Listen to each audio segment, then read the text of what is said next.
Creative thinking, ये term हम बहुत ही फ्रीक्वेंटली यूज़ करते हैं सीडीपी सिलेबस में। तो अब हम ये देखते हैं कि ये क्रिएटिव थिंकिंग आखिर होता क्या है।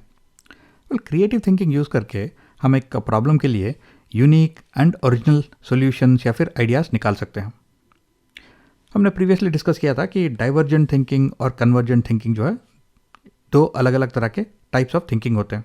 और डाइवर्जेंट थिंकिंग में अगर एक क्लासरूम में हम सारे बच्चों को एक ही तरह का प्रॉब्लम देते हैं, तो अगर सारे बच्चे उस एक ही प्रॉब्लम को अलग अलग नज़रिए से देख रहे हैं और अलग अलग तरह से उसको सॉल्व करने की कोशिश कर रहे हैं, तो ये सारे बच्चे जो है वो डाइवर्जेंट थिंकिंग यूज़ कर रहे हैं। एक टिपिकल क्लासरूम में अगर आप सारे बच्चों को एक ही तरह का प्रॉब्लम देते हो, तो जो मेजॉरिटी है वो एक ही स्टैंडर्ड अप्रोच यूज़ करेंगे। ये सारे बच्चे जो है वो कन्वर्जेंट थिंकिंग प्रोसेस यूज़ करते हैं। लेकिन एक या दो ऐसे गिफ्टेड या फिर टैलेंटेड या फिर क्रिएटिव चिल्ड्रन हो सकते हैं जो उस प्रॉब्लम को एक अलग नज़रिए से देख रहे हैं, उसे एक अलग तरह से सॉल्व करने की कोशिश कर रहे हैं। तो ये बच्चे जो है ये डाइवर्जेंट थिंकिंग प्रोसेस यूज़ कर रहे हैं। अगर ये डाइवर्जेंट थिंकिंग प्रोसेस पॉजिटिव है, यूज़फुल है, तो इसे हम क्रिएटिव थिंकिंग बुला सकते हैं। और कन्वर्जेंट थिंकिंग प्रोसेस का मतलब है कि सब एक ही तरह से सोच रहे हैं, यानी कि एक क्लासरूम में अगर सारे बच्चों को आप एक ही सिमिलर टाइप ऑफ प्रॉब्लम देते हो, तो सब एक ही तरह का अप्रोच यूज़ करते हैं, एक ही तरह का फॉर्मूला यूज़ करते हैं और उन सबको एक ही तरह का आंसर मिलता है।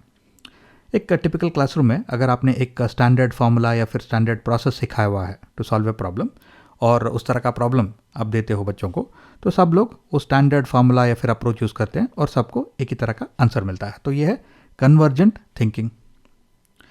इसका मतलब ये नहीं है कि कन्वर्जेंट थिंकिंग यूजलेस है, क्योंकि डाइवर्जेंट थिंकिंग और कन्वर्जेंट थिंकिंग दोनों ही बहुत ही यूज़फुल होते हैं। क्योंकि अगर एक प्रॉब्लम का एक ही करेक्ट आंसर है, एक ही करेक्ट सॉल्यूशन है, तो वहाँ पे बच्चों को कन्वर्जेंट थिंकिंग ही यूज़ करना होता है ताकि वो एक ही तरह के आंसर पे वो रीच कर सके।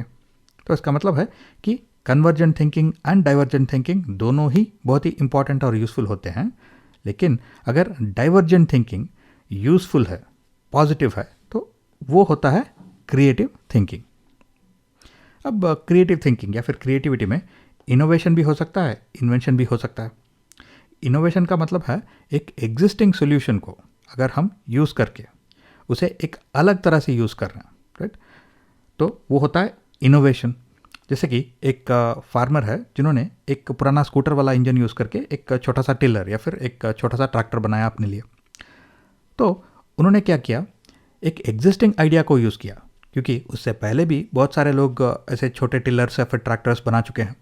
किसी ने वाटर पंप का इंजन यूज़ किया हुआ है, किसी ने पुराना कार का इंजन यूज़ किया हुआ है, किसी ने मोटरसाइकिल का इंजन यूज़ किया हुआ है। लेकिन इन्होंने एक एग्जिस्टिंग आइडिया को, राइट, एक एग्जिस्टिंग सोल्यूशन को लिया, लेकिन उसको एक यूनिक वे में यूज़ किया, क्योंकि इन्होंने एक पुराना स्कूटर का इंजन यूज़ किया हुआ है। तो ये एक यूनिक अप्रोच है। तो ये होता है इनोवेशन। और एक और फार्मर है जिन्होंने एक ऐसा स्कूटर डिज़ाइन किया जो पेड़ पे चढ़ सकता है, राइट, और ये यूज़ करते हैं कोकोनट ट्रीज़ पे चढ़ने के लिए और अरेकेनट ट्रीज़ पे चढ़ने के लिए, ताकि वो ऊपर जाके नारियल को तोड़ के लाए नीचे, राइट।